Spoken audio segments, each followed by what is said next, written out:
up mga ka-brownout? Ayan, nandito na kami. Pupunta kami yung Panuluyan.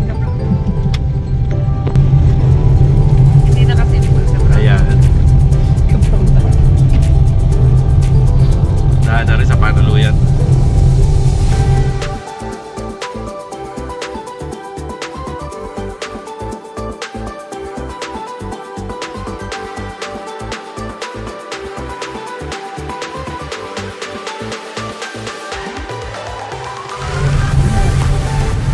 Panuluyan na.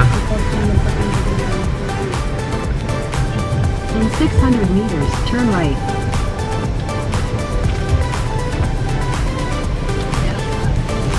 pagod yung likod ni...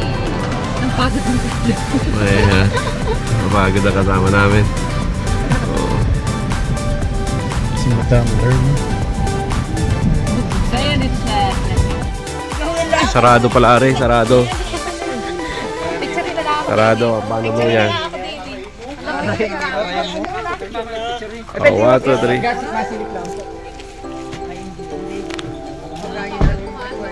Bawal. Yun lang, oh. Oh, picture yung dalawa na. Oh, picture na. Sa bidain daw. Oh, may bidain dito. Dulo? Sa bulo. Doon pala yung nagano muna sa picture. Ano, malapit dulo yun? Sarado ang Panuluyan, brown out. Palayuan. Palayuan pala rin. Hindi kami nakapasok. May balat sa picture. Bidain o yung sa may picture na ano? Ano mas malapit? Ay, di bidain. Ayun, sa bidain. Ayun, Palayuan, hindi Panuluyan. Panuluyan, ayan. Hindi kami nakaabot dahil ano, brown out ay syempre sarado. Tara na. Ay ano ang agawin? Ay di mauwi na lang. Ay ang pagod ng biyahe eh. Wala po. Bye. Bye. Ayan na. Ayan, dito kami nagdiretso sa ano to?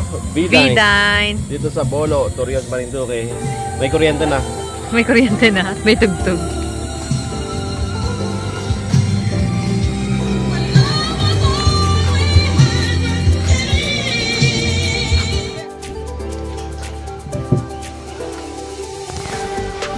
Okay, Den! Den!